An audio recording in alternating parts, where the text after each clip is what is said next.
Hello everyone, welcome to my channel. आज हम पढ़ेंगे सीओपीडी के बारे में, क्रॉनिक ऑब्स्ट्रक्टिव पल्मोनरी डिजीज़। शुरू करने से पहले मैं बताना चाहूँगी कि अगर आप एमबीबीएस स्टूडेंट हैं तो आपके जो नए करिकुलम है, एनएमसी बेस्ड जो करिकुलम है, उसमें ईसीई होता है, अर्ली क्लिनिकल एक्सपोजर। ठीक है, अर्ली क्लिनिकल एक्सपोजर में क्लिनिकल टॉपिक या क्लिनिकल फिजियोलॉजी रिलेटेड टॉपिक्स कराए जाते हैं जो आपको एग्ज़ाम में 40 मार्क्स में पूछे जाएंगे।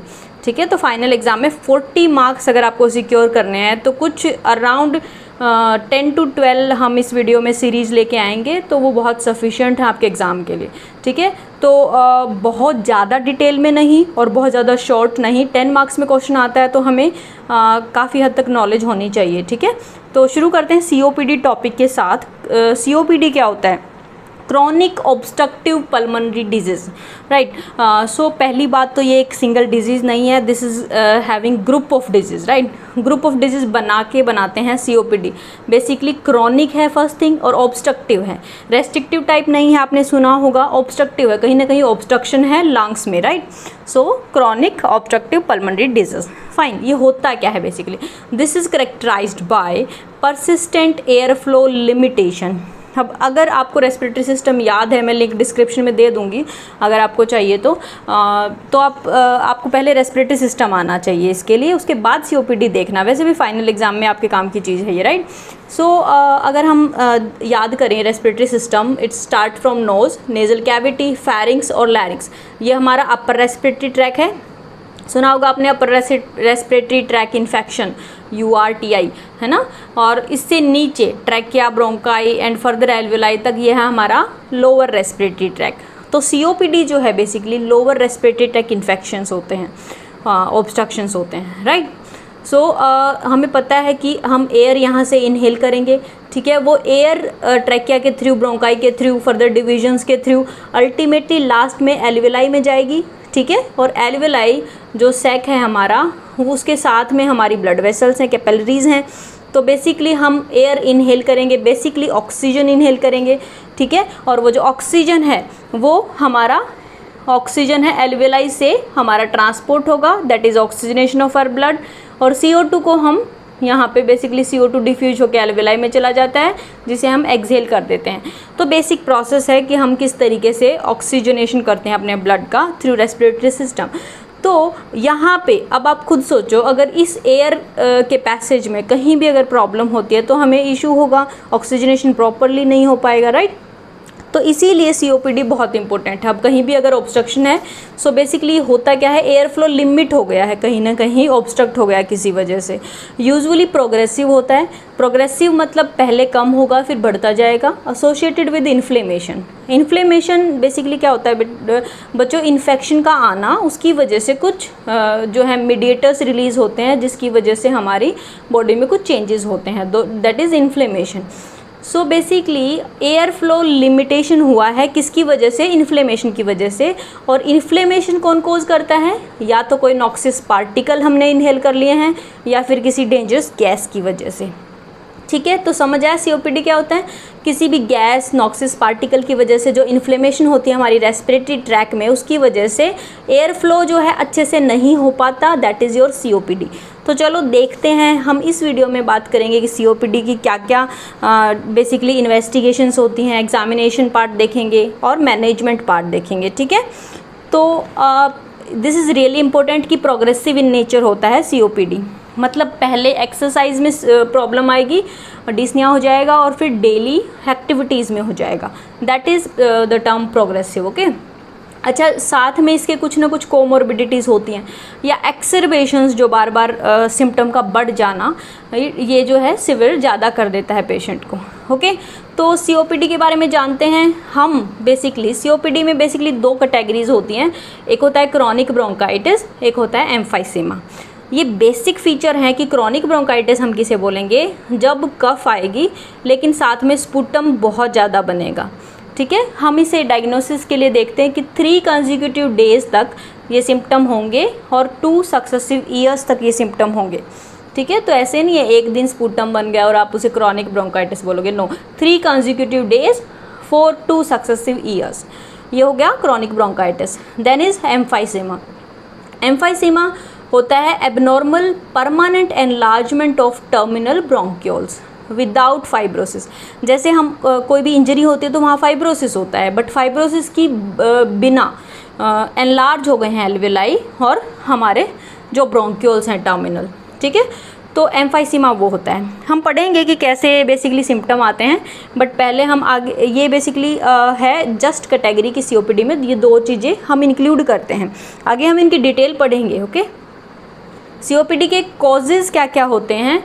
एक तो सीओपीडी जो है वो स्मोकर्स की हिस्ट्री के साथ मोस्टली पाया जाता है। स्मोकिंग की वजह से सीओपीडी मिलता है बहुत ज़्यादा, so this is very important risk factor. Air pollution की वजह से, इंडोर कुकिंग की वजह से एयर पोल्यूशन है या फिर बाहर एयर पोल्यूशन है, तो जो पोल्यूटेंट्स हैं वो इरिटेट कर सकते हैं हमारे रेस्पिरेटरी ट्रैक को। या फिर ऑक्यूपेशनल एक्सपोजर। ऑक्यूपेशनल एक्सपोजर बहुत ज़्यादा इंपॉर्टेंट है कि आप कहाँ काम करते हो, वहाँ कोई क्या डस्ट पार्टिकल या कोई स्मॉल लाइक कॉटन डस्ट हो गया, कुछ फाइबर्स हो गए, है ना, तो इन सब की अगर अमाउंट बहुत ज़्यादा है तो रेस्पिरेटरी ट्रैक को वो इरिटेट कर सकता है। For example high level of dust is there in coal mine, gold mine, ठीक है, या कॉटन इंडस्ट्री, या फिर फ्यूम्स होते हैं वेल्डर्स के पास, वेल्डिंग इंडस्ट्रीज़ में, राइट। तो ये हो गई ऑक्यूपेशनल एक्सपोजर जिसकी वजह से भी हो सकते हैं इश्यूज़। इसमें कुछ टर्म्स आती हैं, ये है देखिए बाइसिनोसिस जो कॉटन डस्ट की वजह से होता है, बैगेसोसिस शुगर केन डस्ट की वजह से होता है, और एस्बेस्टोसिस तो पता ही है आपको, एस्बेस्टोसिस इंडस्ट्रीज़ में, राइट। ये हो गए कॉजेज़। उसके अलावा जीन्स की वजह से भी होता है ये अल्फा-1 एंटीट्रिप्सिन डेफिशिएंसी। इसका कॉज हम पढ़ेंगे क्यों। रफली 1 to 5% केसेस में पाया जाता है। नॉर्मली फैमिली हिस्ट्री मिलती है लोगों की, अगर ये है तो फैमिली हिस्ट्री अगर प्रेजेंट है सीओपीडी की तो ये रूल आउट किया जाता है अल्फा-1 एंटीट्रिप्सिन डेफिशिएंसी। और जो पेशेंट हैं वो रिपोर्ट मोस्टली यंग एज में कर लेते हैं, राइट। उसके अलावा कुछ रिस्क फैक्टर्स हैं जो सीओपीडी के साथ एसोसिएटेड होते हैं, वो हैं poor socio economic factors. Like आपकी सोशो इकोनॉमिक कंडीशन अगर पुअर है तो सीओपीडी ज़्यादा पाया गया है। एंड एक अस्थमा जो है वो क्रॉनिक कंडीशन में जाके सीओपीडी में कन्वर्ट हो सकता है। एंड लो बर्थ वेट या फिर प्रीमेच्योर बेबीज़ में भी this is also a risk factor. अब पेशेंट रिपोर्ट कैसे करेगा। सबसे पहले पेशेंट जो बताएगा उसे बोलते हैं सिम्टम्स। सिम्टम्स क्या क्या होंगे। सिम्टम्स होंगे डिस्निया। पेशेंट बोलेगा जी शॉर्टनेस ऑफ ब्रेथ, मतलब डिफ़िकल्टी हो रही है सांस लेने में। सो डिस्निया जो है basically difficulty in breathing, shortness of breath. तो हम क्या देखेंगे डिस्निया में कि एफर्ट ज़्यादा लगा रहा है वो सांस लेने के लिए, increase effort to breathe. Air hunger, air के लिए भूखा है, वो गैस्प कर रहा है, खींच खींच के एयर ले रहा है, राइट। और क्योंकि जब हमें सांस अच्छे से नहीं आता तो मोस्टली लिप्स से ब्रीदिंग करना शुरू कर देता है पेशेंट, तो lip breathing you can also see, ठीक है। डिस्निया सबसे इम्पोर्टेंट सिम्टम। नेक्स्ट सिम्टम है हमारा क्रॉनिक कफ। अब क्रॉनिक होगी फर्स्ट, ये बहुत ज़्यादा इंपॉर्टेंट है बच्चों, सिर्फ कफ नहीं, क्रॉनिक कफ आपको लिखनी है। ये प्रोडक्टिव भी हो सकती है, मतलब स्पुटम भी हो सकता है उसमें, और नॉन प्रोडक्टिव भी हो सकती है, और मोस्टली इंटरमिटेंट होती है, ठीक है।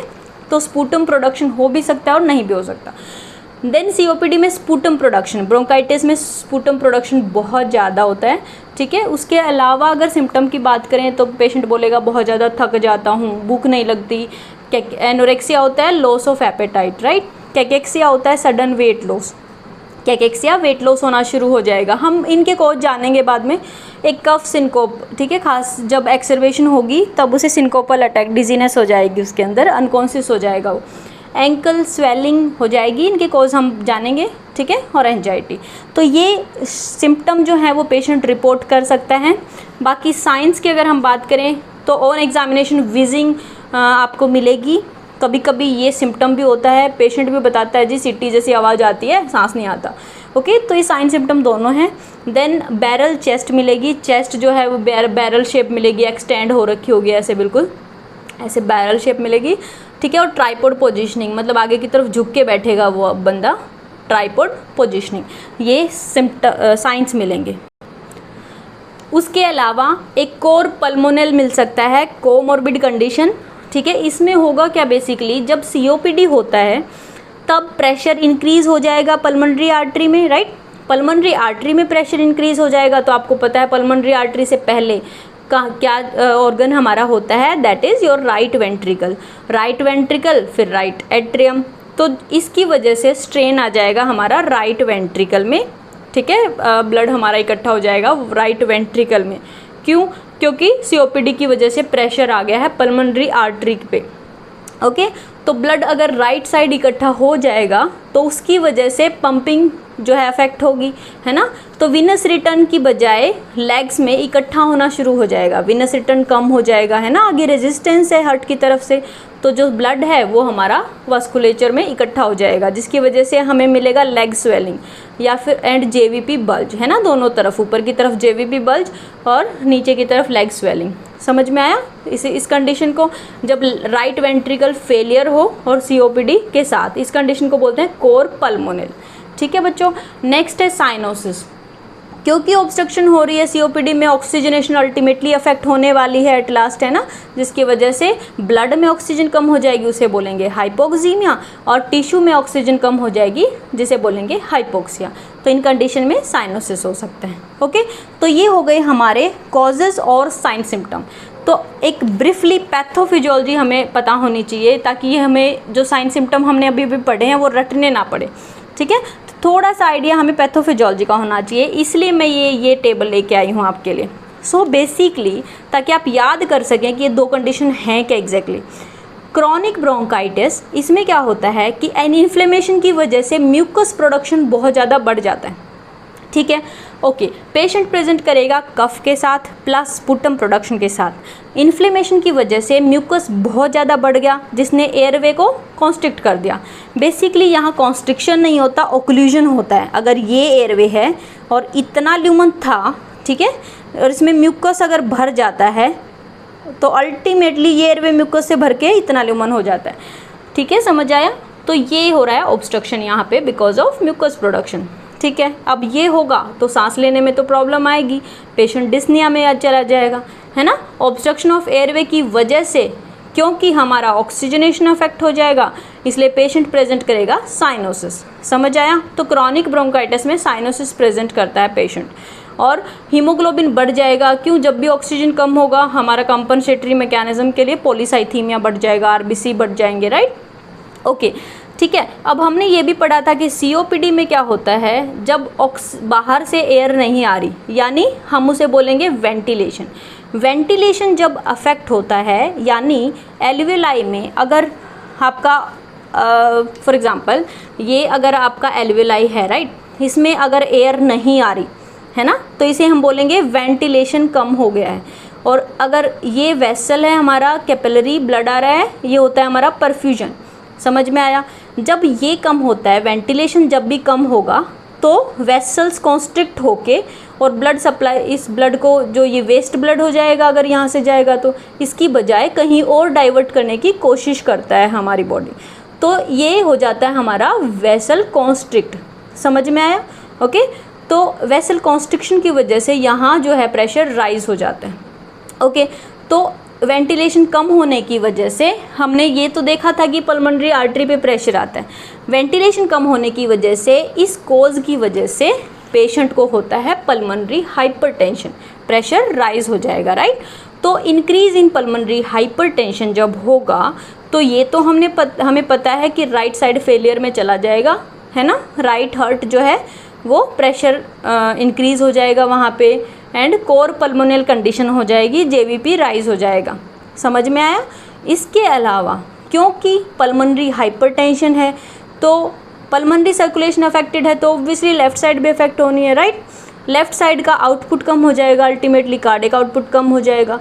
कार्डिक आउटपुट या ब्लड वॉल्यूम कम अगर होता है तो हमारी बॉडी की कंपनसेटरी मैकेनिज्म दैट इज़ रास, किडनी जो है वो रास मैकेनिज्म एक्टिवेट कर देती है।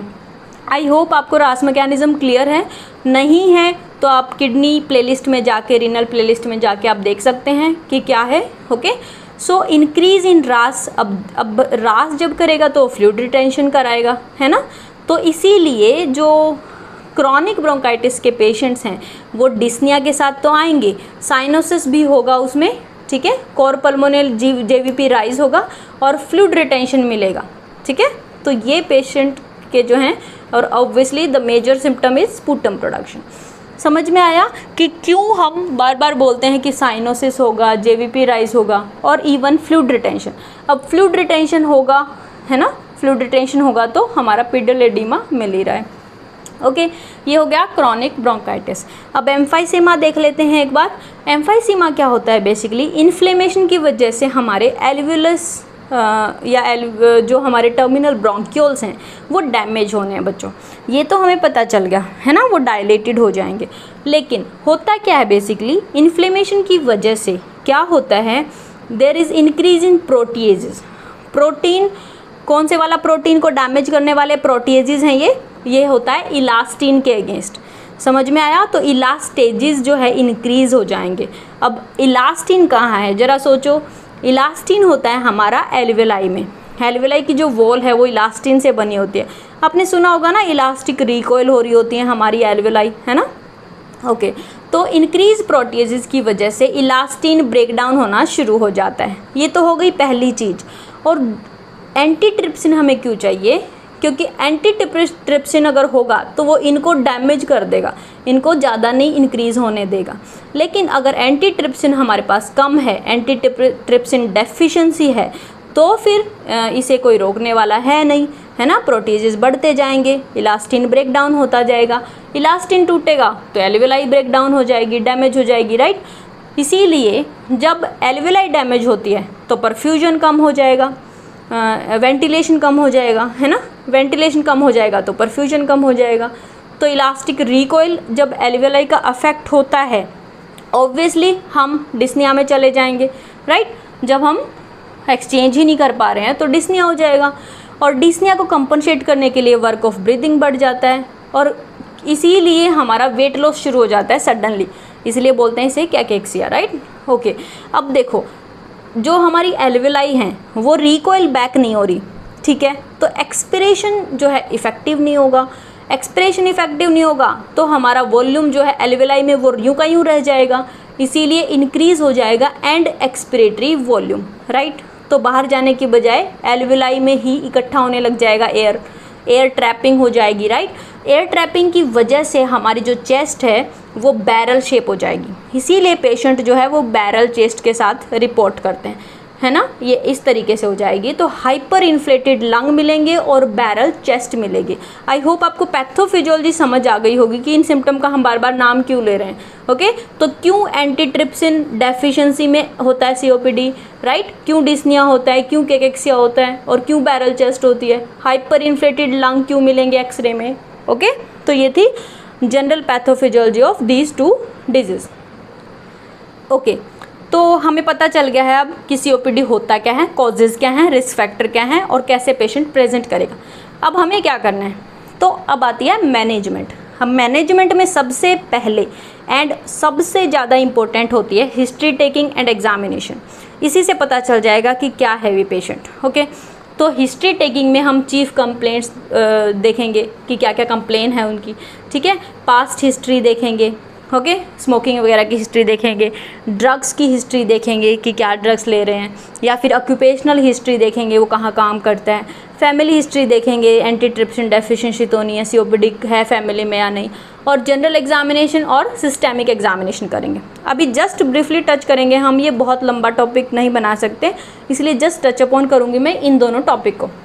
चीफ कंप्लेन में आपको मोस्टली पेशेंट में डिस्निया मिलेगा जो कि प्रोग्रेसिव मिलेगा। Minded, this is really important, progressive मिलेगा। ओके, पहले बोलेगा जी 2 साल पहले तो सिर्फ बहुत ज़्यादा एक्सरसाइज में होता था, 1 साल पहले फिर चलने में हो गया, सीढ़ियाँ चढ़ने में हो गया, और अब तो चलने में ही हो रहा है घर में ही। ओके, तो ये हो गया प्रोग्रेसिव। कफ जो है नॉन प्रोडक्टिव भी हो सकती है और प्रोडक्टिव भी हो सकती है। सिम्टम्स में वीज मिलेगा, ठीक है, स्पूटम मिलेगा और फीवर भी, फीवर के साथ पेशेंट प्रेजेंट कर सकता है। तो चीफ कंप्लेंट रफली ये हो सकते हैं। टोबैको स्मोकिंग की हिस्ट्री मिलेगी, ऑक्यूपेशनल हिस्ट्री कहीं अगर काम कर रहा है तो ये खुद ही माइंड में आ जाएगा आपके कि क्या हो सकता है, फैमिली हिस्ट्री या फिर प्रीमेच्योर पैदा हुआ था, है ना। तो इस टाइप की हिस्ट्री बहुत इंपॉर्टेंट है। Then comes physical examination.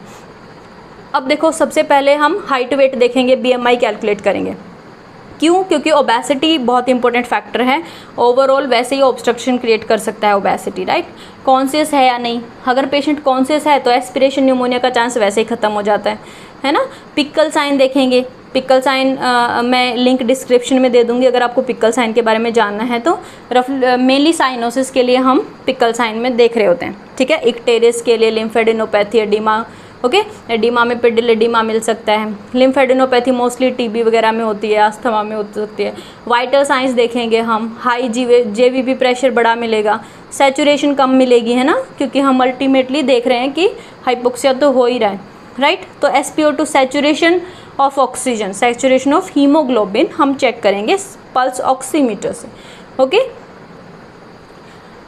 तो फिजिकल एग्जामिनेशन के पार्ट्स में ये जनरल फिजिकल एग्जामिनेशन हो गया, उसमें हम इंस्पेक्ट करते हैं पेशेंट को। बेसिकली हम 4 कैटेगरी में फिजिकल एग्जामिनेशन करते हैं, inspection, palpation, percussion and auscultation, right. Inspection मतलब दूर से देख के आपने क्या क्या बेसिकली अज्यूम किया या फिर क्या क्या इवैल्यूएट किया, मतलब शेप ऑफ चेस्ट कैसी है ना, उसे काइफोसिस वगैरह तो नहीं, स्कोलियोसिस तो नहीं, सिमेट्री कैसी है, कौन सी साइड इफेक्ट है, थोड़ा सिमेट्री से आइडिया लग सकता है, ट्रैकिया पोजीशन कैसी है, स्कैलिन मसल जो है वो स्टेर्नोक्लेडोस और स्कैलिन जो है वो प्रोमिनेंट हो जाएंगे, ट्रैकिया डाइवर्टेड है तो।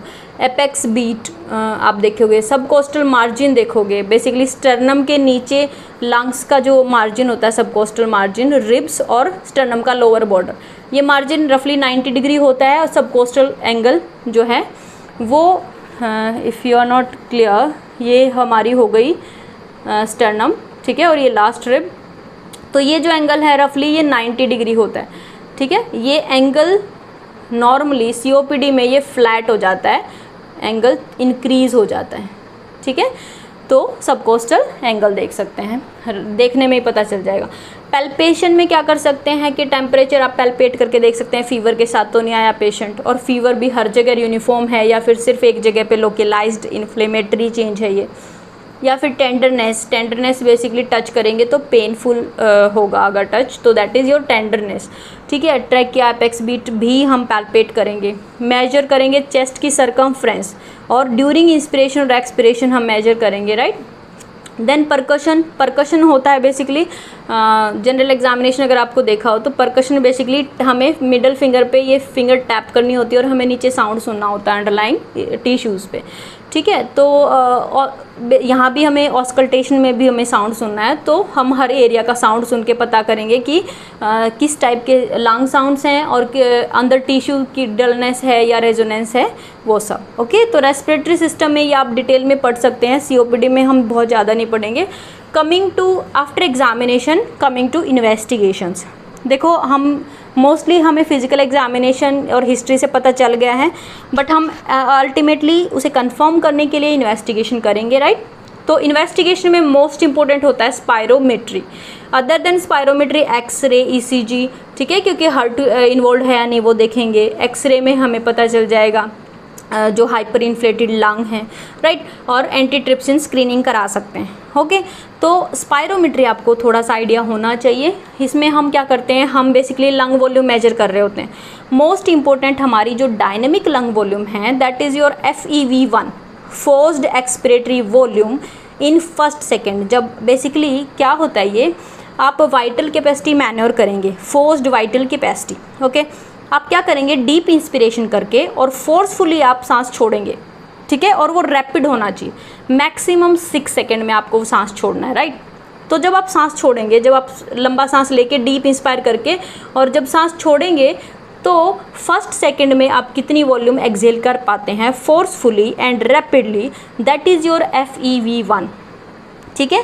ये आप मेरे चैनल पे जाके देख सकते हैं, ये लंग वॉल्यूम बहुत अच्छे से एक्सप्लेन है, ठीक है। तो FEV1 बहुत इंपॉर्टेंट पैरामीटर है, आपने देखा भी होगा। FEV1 डिक्रीज़ हो जाता है तो ऑब्स्ट्रक्टिव डिसऑर्डर होता है, और FEV1 नॉर्मल होता है और वाइटल कैपेसिटी कम हो जाती है, रेस्ट्रिक्टिव डिसऑर्डर होता है, ठीक है। तो बेसिकली क्या होता है, ये पेशेंट को इंस्पायरेशन कराते हैं हम, ये जो this is volume and flow volume curve है जिसमें इंस्पिरेशन कर रहा होता है subject and then forceful expiration कर रहा होता है, स्पायरोमेट्री का ये ग्राफ है, राइट। सो COPD में क्या होता है, वो इंस्पिरेशन, ये देखिए डैश लाइन जो है COPD पेशेंट की है, तो वो इंस्पिरेशन कर लेता है बट एक्सपिरेशन नहीं कर पाता, ठीक है, वॉल्यूम एक्सेल नहीं कर पाता अच्छे से। सो स्पायरोमेट्री में COPD डायग्नोस हो सकता है इजीली, FEV1 कम हो जाती है। ठीक है। अगर हम उसे इनहेल करा के जो ब्रोंकोडायलेटर इनहेल करा के फिर से टेस्ट कराते हैं तो रफली ये रेड लाइन आ जाएगी। तो सीओपीडी में प्री और पोस्ट टेस्ट कराया जाता है स्पायरोमीट्री में। ओके, तो based on the spirometry COPD को ग्रेड किया जा सकता है। ठीक है, माइल्ड, मॉडरेट, सिवियर और वेरी सिवियर में माइल्ड होता है जब FeV1 जो वैल्यू है उसके साथ अगर हम टोटल वाइटल कैपेसिटी का भी रेशियो निकाल सकते हैं तो वो भी ग्रेडिंग में इन्वॉल्व है, राइट। FeV1 अगर 80% से ज़्यादा हो और इन दोनों का रेशियो लेस देन 70%, इसे बोलेंगे माइल्ड। मॉडरेट बोलेंगे कि इन दोनों का ratio less than 70%, FeV1 50 to 80% अगर कम हो गया तो इसे बोलेंगे मॉडरेट सीओपीडी। अगर ये रेशियो लेस देन 70% है और V1 30 to 50% हो गया है तो इसे बोलेंगे सिवियर सीओपीडी। ठीक है, और वेरी सिवियर होगा लेस देन 30%। तो इस तरीके से हम सीओपीडी को ग्रेड भी कर सकते हैं with the help of spirometry. The last thing is management. Manage क्या करेंगे अब पेशेंट का। ठीक है, तो पेशेंट का डायग्नोसिस हो गया है, कंफर्म हो गया है सीओपीडी है, अब उसे पहले तो रिलीव कराना है सिम्टम्स। ठीक है, तो सिम्टम्स रिलीव कराने के लिए ही मैनेजमेंट होता है। ये जो सीओपीडी का पेशेंट है अगर हील होके चला भी जाता है तो भी जो है प्रोग्रेसिव होता है वो डिजीज़, बिल्कुल क्योरेबल डिजीज़ नहीं है ये। ठीक है, प्रिवेंटेबल है और ट्रीटेबल है, क्योरेबल नहीं है। तो मैनेजमेंट में क्या करेंगे, अब देखें सबसे इंपॉर्टेंट तो रिस्क फैक्टर स्मोकिंग की वजह से है, तो smoking suggestion is very important.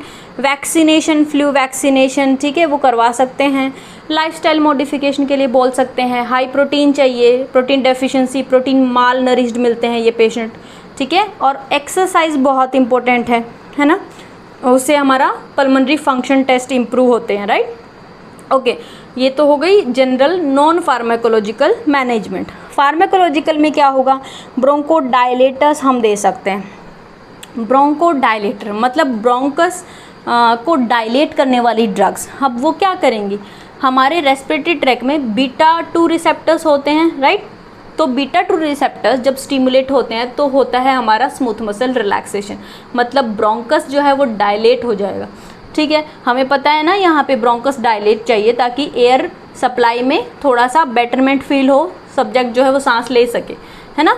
और दूसरी चीज़ है, ये जो सिम्टम है पैथोलॉजी ये मिली है एसिटाइल कोलिन की वजह से, पैरासिम्पैथेटिक स्टिमुलेशन की वजह से। अब अगर हम उसे इनहिबिट करेंगे तो भी सिम्टम रिलीव हो जाएंगे। तो क्या देंगे हम, एंटीकोलिनर्जिक। ठीक है, तो या तो हम पैरासिम्पैथेटिक को ब्लॉक करें या फिर सिम्पैथेटिक को एक्टिवेट करें, दोनों तरीके से ब्रोंकस डायलेट हो जाएगा। ओके, इससे रिलीव होंगे सिम्टम। उसके अलावा स्टीरॉयड दे सकते हैं, एंटी इन्फ्लेमेटरी होते हैं स्टीरॉयड। अब ये दोनों ही चीज़ें, bronchodilator short acting long acting दोनों होते हैं। शॉर्ट एक्टिंग जो है वो हम नेबुलाइज़र से देते हैं। ओके, नेबुलाइज करा के और शॉर्ट एक्टिंग जो है वो दे सकते हैं। अदरवाइज़ ये दोनों ही हम मीटर डोज इन्हेलर, आपने देखे ही होंगे इन्हेलर हर जगह, मीटर डोज इन्हेलर से दे सकते हैं। ओके, इसके अलावा जो है ऑक्सीजन थेरेपी पेशेंट को दे सकते हैं, इवन एट होम भी एडवाइस कर सकते हैं ऑक्सीजन थेरेपी। ठीक है, और कुछ कंडीशन में, बहुत सिवियर कंडीशन में सर्जरी भी अलाउड होती है।